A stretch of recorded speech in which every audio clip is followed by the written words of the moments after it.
Jadi penasaran, Mas Dar mengatakan, kalau saya sih asosiasi pedagang pasar sampai bingung, ini apa yang terjadi Pak Arief? Kenapa tiba-tiba tidak ada angin, tidak ada hujan, harga naik dan cukup lama. Bahkan dikatakan oh, telur ini kok lama hampir sebulan. Apa sih Pak yang terjadi? Sebelumnya terima kasih dulu Mbak Caca, teman-teman TV One. Eh, Kalau kita lihat fenomena hari ini, mesti lihat satu persatu. Karena produknya berbeda-beda. Kalau beras, memang kebijakan kita adalah menaikkan harga pembelian pemerintah. Kemudian diikuti kenaikan HET, harga eceran tertinggi. Kurang lebih kenaikannya sekitar 20%. Ini selalu kami sampaikan kepada masyarakat bahwa kita harus melakukan penyesuaian karena faktor-faktor produksi, variable cost-nya itu memang naik. Jadi mulai dari fertilizer, ini harga naik bukan hanya di Indonesia, tetapi di seluruh dunia. Sehingga perintahnya Bapak Presiden memberikan harga yang wajar di tingkat petani, peternak, di tingkat penggilingan, kemudian di tingkat konsumen.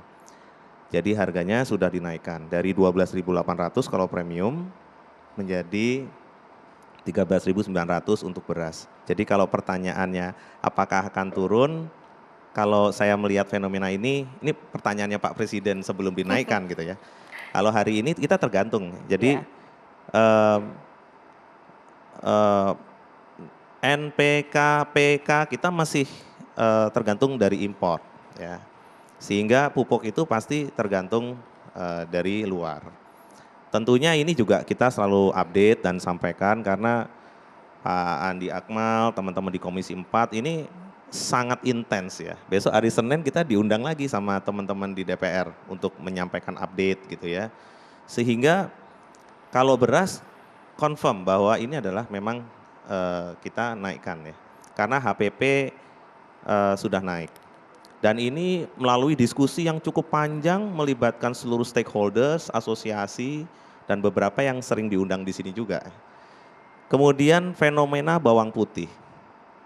Bawang putih itu harganya tinggi karena memang kita lebih dari 90% direct import ya, ketergantungan kepada Tiongkok. Pada saat harga di Tiongkok itu melebihi 1.300 dolar per ton, itu maka konversinya dengan angka dolar yang hari ini 14.900, 15.000, ya memang angkanya naik.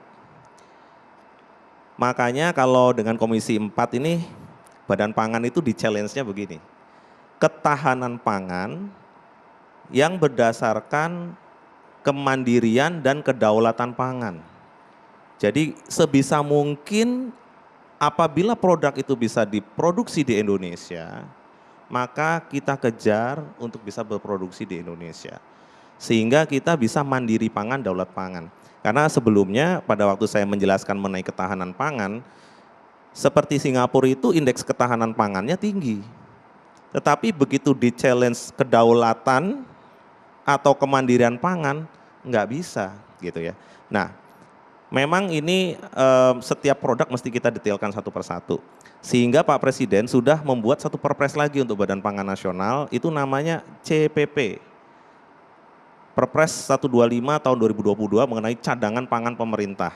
Sehingga pemerintah itu memang harus memiliki cadangan pangan. Sekarang sudah kita mulai, sekalian lapor nih Mbak Andi, jadi kita sudah memulai, gula kita punya ya, di PTPN, kemudian di RNI kita punya. Kemudian beras tentunya di Bulog. Sekarang posisinya cadangannya sekitar 550.000 ton. Ya, kemudian jagung juga kita sudah mulai, sudah dibangun CDC, Corn Dryer Center di beberapa tempat. Tinggal kita isi nih, silonya kapasitas 2.000 ton kali 3 silo, misalnya 6.000 ton, kemudian bersama tentunya peternak rakyat, ya kita bersama-sama. Kemudian ada isu lain mengenai jagung. Hari ini jagung itu memang di atas 6.000 per kilo. Impact dari jagung harga tinggi ini happy buat petani, tetapi untuk peternak utamanya unggas, ya, baik peternak layer, petelur, ya, atau broiler, ya, itu memang memberatkan. Sehingga variable cost ini terkonversi menjadi harga telur. Nah, ini juga memang harus kita jelaskan kepada masyarakat bahwa kondisi ini real di lapangan demikian. Apa yang dilakukan Badan Pangan Nasional hari ini, ya, memfasilitasi distribusi baik pangan maupun pakan. Jadi dari beberapa sentra produksi yang daerah surplus itu kita kirimkan ke daerah defisit. Ya, misalnya hari ini kita berterima kasih sama saudara-saudara kita di Sumbawa, ya, di NTB, ya, Bima, Dompu, itu kita bisa kirimkan kepada peternak layer, ya, fasilitasi distribusi pangan ke misalnya Blitar, peternak Kendal, ya. Tapi tadi, ya, memang idealnya kita harus cadangkan sehingga harga itu fluktuasinya tadi Mas Dar, ini teman saya udah lama nih di pasar gitu ya, Asosiasi Pedagang Pasar. Memang ini fenomenanya sehingga kita harus develop dan detailkan satu persatu per produk. Ya. Lain lagi ayam, lain lagi telur, lain lagi bawang putih, gula. Ya. Gula juga sekarang sama. Asosiasi Petani Tebu Rakyat, ya, APTRI, ini juga sedang meminta untuk membuat satu kebijakan baru mengenai harga gula, ya, saat sudah disetorkan tebunya ke penggiling, ya, ke sugar mill, kemudian berapa angka yang pas sehingga nanti hilirisasinya juga akan ada penyesuaian karena harga gula internasional sekali lagi itu juga sudah naik. Dan kalau di Brasil inflasinya itu 97%. Di Argentina 97%. Bunga banknya juga dekat-dekat 100%. Baik.